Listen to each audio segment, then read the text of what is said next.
আলিহি ওয়া আসহাবিহি আজমাইন। বাংলাদেশের স্বাধীনতা সার্বভৌমত্বের অতন্দ্র প্রহরী মেধাবীদের প্রিয় সংগঠন বাংলাদেশ ইসলামী ছাত্র শিবির ফেনী শহর শাখা কর্তৃক আয়োজিত জুলাইয়ের দ্বিতীয় বর্ষপূর্তি উপলক্ষে আজকের এই জুলাই জাগরণ সাংস্কৃতিক প্রোগ্রামের সম্মানিত সভাপতি উপস্থিত আছেন বাংলাদেশ জামায়াত ইসলামী ফেনী জেলা শাখার সম্মানিত আমির, আমাদের সক্রিয় শিক্ষক মুফতি মাওলানা আব্দুল হান্নান।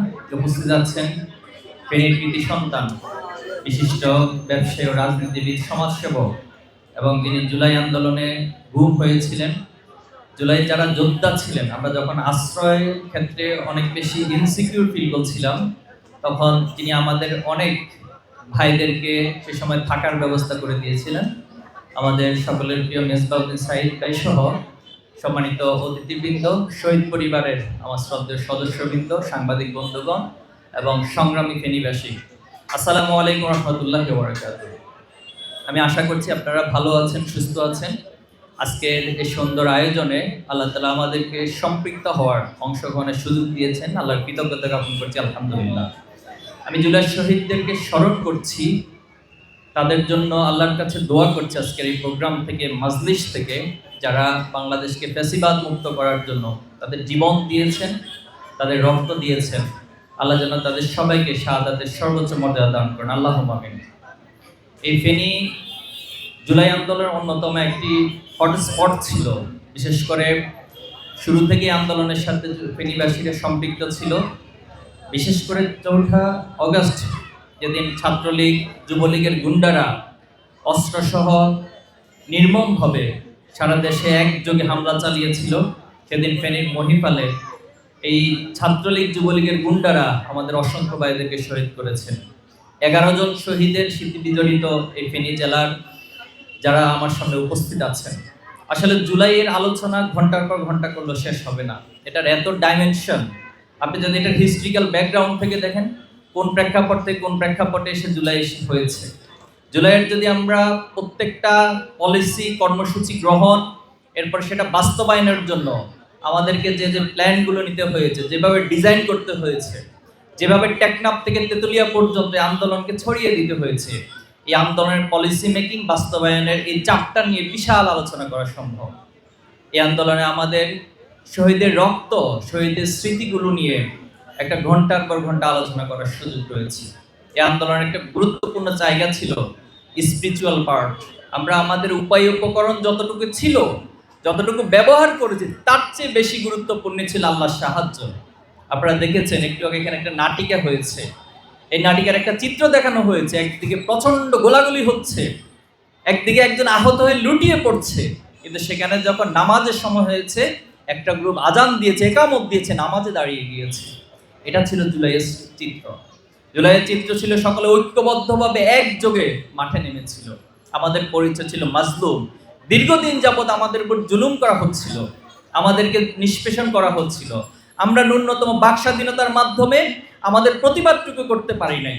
আপনারা জানেন বাংলাদেশে কোরআনের পাখি বলা হয় আল্লামা সাইদি হুজুর, অনেকে অন্যায়ভাবে অপবাদ দিয়ে তারা ফাঁসির রায় দিয়েছিল। এই ফাঁসির রায়ের বিরুদ্ধে বাংলাদেশের জনগণ প্রতিবাদ করতে রাস্তায় নেমেছে। মাত্র 2 দিনের ব্যবধানে 100-র বেশি মানুষকে শহীদ করে দেওয়া হয়েছে। যারা ন্যূনতম এই সরকারের প্রতিবাদ করত কোনো বিষয়ে, তাদেরকে হয়তো খুন করত অথবা গুম করত, তাদেরকে আয়নাগর নামক এক প্রচন্ড জুলুম নির্যাতনের মধ্য দিয়ে যেতে হয়েছে। এজন্য এই জুলাইয়ের একটি চিত্র হচ্ছে সব ঐক্যবদ্ধভাবে জালিমের বিরুদ্ধে দাঁড়িয়ে যাওয়া। আজকে জুলাই বলতে আমাদের আবু সাইদের সেই আইকনিক ছবিটি সামনে আসে, তিনি দুহাত প্রসারিত করে দিয়ে বলেছিলেন যে বুকের ভিতর অনেক ঝড়, বুক পেতেছি গুলিকর। আমরা বুলেটের সামনে দাঁড়াতে জানি, আমরা নিজের জীবনকে উৎসর্গ করতে জানি, কিন্তু এরপরও বাতিলের কাছে কখনো মাথা নত করতে জানি না। এই কনসেপ্ট শিখিয়েছে আমাদেরকে ইসলাম।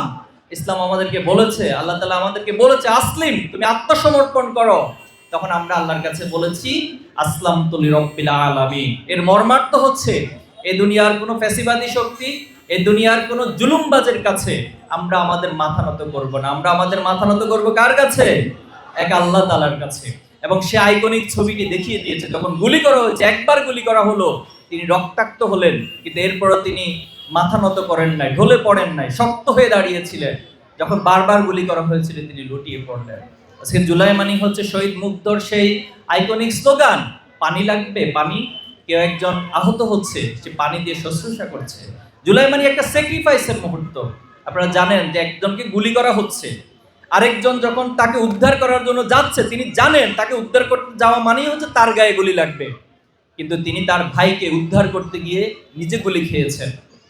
আপনারা দেখেছেন যে জুলাইতে যখন আমরা স্বাভাবিকভাবে হচ্ছে এক ভাইকে উদ্ধার করার জন্য একজন যেতেন, তিনি বলতেন যে ভাই আপনি আমাকে নিয়ে টেনশন করতে হবে না, আপনি আরেক ভাইকে নিয়ে যান, আপনার সামনে এগিয়ে যান, আপনার সামনে এগিয়ে গিয়ে এই জুলাইকে সফল করুন, এই আন্দোলনকে সফল করুন। আমাদেরকে এই স্পিরিচুয়াল পাওয়ার স্মরণ করিয়ে দেয় আল্লাহ রাসূলুল্লাহ সাল্লাল্লাহু আলাইহি ওয়াসাল্লামের সাথে যারা জিহাদের ময়দানে যেতেন, তারা যখন সবাই আহত অবস্থায় ছিলেন, কোনো এক আগন্তুক পানি নিয়ে আসলো, বলা হলো যে পানি আমি পান করবো না, আমার অপর ভাইকে এগিয়ে দেন। এভাবে করে সবাইকে এগিয়ে, সবাই আরেকজনকে স্যাক্রিফাইস করলো, কিন্তু দিন শেষে সবাই শাহাদাত বরণ করলো। জুলাইয়ের সেই শিক্ষাগুলো, সেই স্পিরিচুয়াল পাওয়ারগুলো, সেই আদর্শিক ভিত্তিগুলো আমাদেরকে শক্তি জুগিয়েছিল।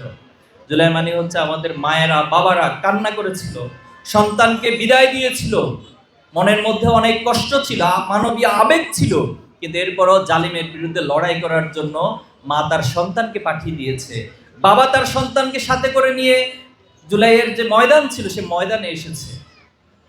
জুলাই মানে আপনারা দেখেছেন একজন বোন, তিনি তার স্বামীর লাশকে স্ট্রেচারে রেখে আর্তনাদ করছিল, তিনি বলছিল যে আমার বয়স 22 বছর, আমার কি বিধবা হওয়ার বয়স হয়েছে? কত নির্মম নিষ্ঠুর সে কথা আমাদের হৃদয়ে দাগ কেটেছে। আজকে তার স্বামীকে তিনি হারিয়ে ফেলেছেন।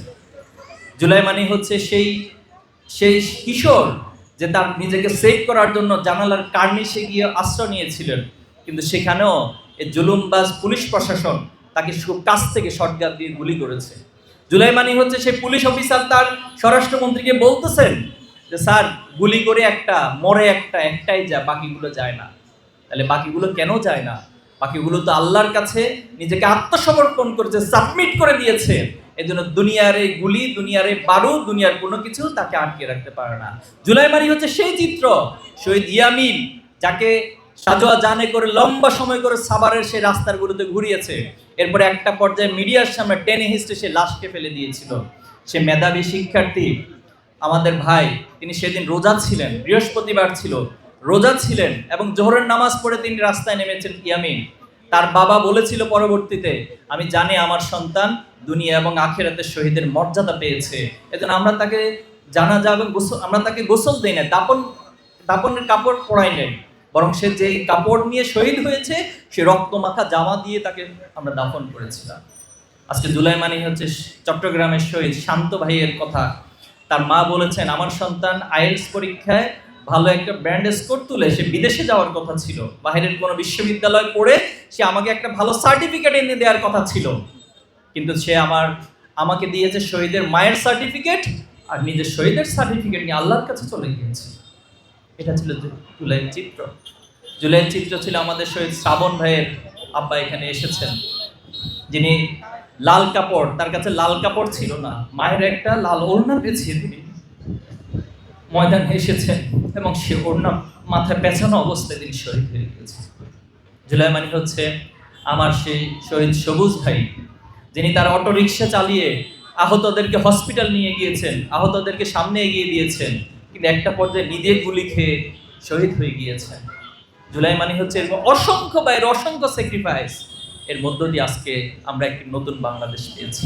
এই নতুন বাংলাদেশ পাওয়ার পর আমাদের যে স্বপ্ন, সে স্বপ্ন আজকে কতটুকু বাস্তবায়িত হয়েছে এটি পর্যালোচনা করার বিষয়। আমরা আজকে আলোচনা সভা করছি, অনেক বড় সমাবেশ করছি, মিছিল করছি, কিন্তু জুলাই পরিবারের কাছে যখন যাই, তাদেরকে যখন জিজ্ঞেস করি আপনাদের কি কোনো চাওয়া পাওয়ার হিসাব নিকেশ আছে, তারা স্পষ্ট ভাষায় বলে আমরা আমাদের সন্তানকে হারিয়েছি, আমাদের কোনো দুঃখ নাই, কোনো কষ্ট নাই, বরং এটা আমাদের গর্বের বিষয়। আল্লাহ তাআলা আমাদেরকে শহীদ পরিবারের সদস্য হিসেবে, বাবা হিসেবে, মা হিসেবে কবুল করেছেন। কিন্তু তাদের একটা জায়গায় এসে কষ্ট যে আমার সন্তান জীবন দিয়েছে, যে খুনিরা আমার সন্তানকে হত্যা করেছে, এখন পর্যন্ত একজনের কোনো শাস্তি কার্যকর হতে আমরা দেখি নাই। আজকে একটু আগে আব্দুল হান্নান হুজুর বলেছেন যে আজকে সকালেই খুনি ছাত্রলীগের মিছিল হয়েছে ফেনী শহরে। ফেনীবাসী কি জীবিত আছেন আপনারা? এই যে যারা এই মিছিলগুলো করছে, তাদের তো লজ্জা থাকা উচিত। তাদের যে নেত্রী ছিল তাদেরকে বিপদের মুখে ফেলে দিয়ে যে ইন্ডিয়াতে ভারতে পালিয়ে যেতে পারে সেই নেত্রীর জন্য তারা আজকে রিস্ক নিচ্ছে, এদের লজ্জা থাকা উচিত। এবং যিনি বারবার বলছেন ডিসেম্বরে ফিরে আসবেন, মনে রাখবেন আজকে চ্যালেঞ্জ করে যাচ্ছে, তিনি সবসময় যা বলেন করেন তার উল্টাটা। তিনি বলেছেন এই বাংলাদেশ থেকে তিনি যাবেন না কখনো, কিন্তু আমরা স্পষ্ট দেখেছি তিনি কিভাবে করে পালিয়ে যাচ্ছেন, তার লাগেজ নিয়ে পালিয়ে যাচ্ছেন হেলিকপ্টারে করে। এই জন্য তিনি যা বলেন, তিনি ফিরে আসবেন বলেছেন, তার মানে হচ্ছে আদৌ কখনো ফিরে আসবে না। বরং এখানে তার চামচাগুলো রয়েছে যারা বোকার স্বর্গে বসবাস করছে, তারা তার জন্য ঝুঁকি নিয়ে নিজের ক্ষতি করছে। প্রশাসনকে বলবো, আপনারা জুলাইতে কি করছেন এখন স্পষ্ট দলিল সবকিছু আমাদের হাতে আছে। কোথায় কি করেছেন সবকিছু আমাদের হাতে আছে। শুধুমাত্র বাংলাদেশের শান্তি শৃঙ্খলা, বৃহত্তর ঐক্য এবং বাংলাদেশের সার্বিক পরিস্থিতি বিবেচনা করে ছাত্র জনতা আপনাদেরকে রিঅ্যাকশনটা দেখায় নাই, আপনাদের জন্য সাধারণ ক্ষমা ঘোষণা করেছে। কিন্তু আপনারা যদি আবার সেই ফ্যাসিবাদকে লালন করতে চান, তাদেরকে যদি এই সমাজে অবাধে চলাফেরা করতে দিতে চান, তাহলে ছাত্র জনতা জুলাইয়ের মতো করে আপনাদেরকে ঠিক জবাবটা দিবে ইনশাআল্লাহ। সম্মানিত উপস্থিতি, আজকে যে সাংস্কৃতিক অনুষ্ঠানের আয়োজন করা হয়েছে, একটি রাজনৈতিক আন্দোলনকে যদি স্থায়ী কাঠামোতে নিতে হয়, তাহলে সেখানে একাডেমি এবং গবেষণা, সাংস্কৃতিক একটি বিপ্লবের প্রয়োজন হয়। সাংস্কৃতিক বিপ্লব স্থায়িত্ব ব্যতীত কোনো আন্দোলন, কোনো রাজনৈতিক আন্দোলন, রাজনৈতিক আউটপুট টেকসই হয় না। এজন্য আজকে যে আয়োজন করা হয়েছে, আমরা আশা করব জুলাইয়ের স্মৃতিটাকে আমাদের কাছে একেবারে জীবন্ত হিসেবে উপস্থাপন করেছে। এবং একটা বিষয় আপনাদের কাছে বলতে চাই যে আজকে জুলাই মাসে দেখুন নানান রাজনৈতিক আলোচনা সমালোচনার জন্ম দিচ্ছে, অথচ জুলাই নিয়ে খুব বেশি আলোচনা নাই। আপনি সোশ্যাল মিডিয়াতে যাবেন, জুলাই নিয়ে খুব বেশি আলোচনা পাবেন না। আপনি টেলিভিশন চ্যানেলগুলোর টকশোতে খেয়াল করবেন, জুলাই নিয়ে খুব বেশি আলোচনা পাবেন না, নামে মাত্র কিছু পাবেন। এরপরে সব জায়গায় মিডিয়া বলুন, সমাজের প্রত্যেকটা জায়গায় আজকে শুধুমাত্র সংঘাত, সংঘর্ষ, বিদ্বেষ, একজন একজনকে ঘায়েল করা, রাজনৈতিক নোংরামি ছড়ানো, এগুলো প্র্যাকটিস করা হচ্ছে। তাহলে এই কাজগুলো কারা করছে? এই কাজগুলো এই বাংলাদেশ বিদ্বেষী যারা, যারা প্রকৃতপক্ষে আধিপত্যবাদের কাছে নত জানু, যারা সবসময় হচ্ছে এই দেশটাকে অকার্যকর করতে চায়, তারাই এই কাজগুলো খুব সূক্ষ্মভাবে করছে। কিন্তু আমাদের রাজনীতিবিদরা সেই জায়গাগুলো ধরতে পারছে না যে ডিপ স্টেট, এই ডিপ স্টেট বাংলাদেশকে কখনো ভালোভাবে থাকতে দেয় না, বরং তারা তাদের নিজেদের স্বার্থে এদেশের রাজনীতিবিদদেরকে ব্যবহার করে। এবং এই ডিপ স্টেট নিয়ে আমাদের খুব বেশি আলাপ আলোচনাও কোথাও হয় না, এটা এক ধরনের ট্যাবু করে রাখা হয়েছে। আমাদের শহীদ ওসমান হাদি ভাইকে স্মরণ করছি, তিনি এই ডিপ স্টেট এবং একটা রাষ্ট্রের মধ্যে যে একটা অভ্যন্তরীণ শক্তি থাকে, সূক্ষ্মভাবে অদৃশ্যভাবে তাদেরকে সেই ট্যাবু ভাঙার জন্য তিনি আলোচনাগুলো জনপরিসরে নিয়ে এসেছেন। এজন্য আমাদেরকে ডিপ স্টেট সম্পর্কে যতদিন উপলব্ধি করতে না পারবো, ততদিন আমাদের কাছে গণতন্ত্র একটি বয়ানের মধ্যে থাকবে। গণতন্ত্র শুধুমাত্র মানুষের অধিকারের বয়ানের মধ্যে সীমাবদ্ধ থাকবে। ইনসাফের হাজারো কথা, হাজারো বক্তব্য আমরা দিব, কিন্তু দিন শেষে আসলে ইনসাফ শুধু আমাদের কাছে অধরা স্বপ্ন হিসেবে থেকে যাবে। এজন্য ডিপ স্টেটকে যতদিন এই বাংলাদেশ থেকে নির্মূল করা না যাবে, ততদিন আসলে ইনসাফ কায়েম করা সম্ভব হবে না। আসুন আমরা সকলে ঐক্যবদ্ধভাবে এই আন্দোলন দুর্বারভাবে নিজেদেরকে গড়ে তুলব এবং সকল ফ্যাসিবাদ কিংবা নব্য ফ্যাসিবাদ যারাই যে অবস্থায় বাংলাদেশকে অকার্যকর করতে চাইবে, আমরা তাদের বিরুদ্ধে একযোগে দাঁড়িয়ে যাব।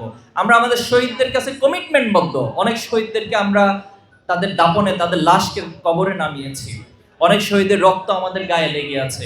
এজন্য আমাদেরকে নতুন করে শহীদ হওয়া, মৃত্যুবরণ করা, এগুলো নিয়ে কেউ ভয় দেখাবেন না। আমরা প্রত্যেকটা দোয়ার মধ্যে আল্লাহর কাছে কামনা করি, আল্লাহ তুমি আমাদেরকে শহীদি মৃত্যু দিও।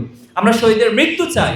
এজন্য যে শহীদি প্রজন্ম, যে জুলাইয়ের প্রজন্ম, এই প্রজন্মের পালস না বুঝে যদি রাষ্ট্রকে কেউ পরিচালনা করতে চায়, তাহলে তারা ভুল করবেন এবং তারা আগের যারা ফ্যাসিবাদ ছিল তাদের পরিণতি ভোগ করতে হবে। এজন্য আমরা সবাইকে উদাত্ত আহ্বান জানাবো, আসুন সকল কিছু ভুলে জুলাইয়ের স্পিরিটকে, শহীদ পরিবারকে, আহত পঙ্গুত্ব বরণকারী ভাইদেরকে, জুলাই যোদ্ধাদেরকে অনুধাবন করে তাদের সে মনস্তাত্ত্বিক জায়গাকে উপলব্ধি করে আমরা এই রাষ্ট্রকে, দেশকে গড়ে তুলব। আল্লাহ আমাদের সবাইকে তৌফিক দান করুক, আমিন। আসসালামু আলাইকুম ওয়া রাহমাতুল্লাহি ওয়া বারাকাতুহু।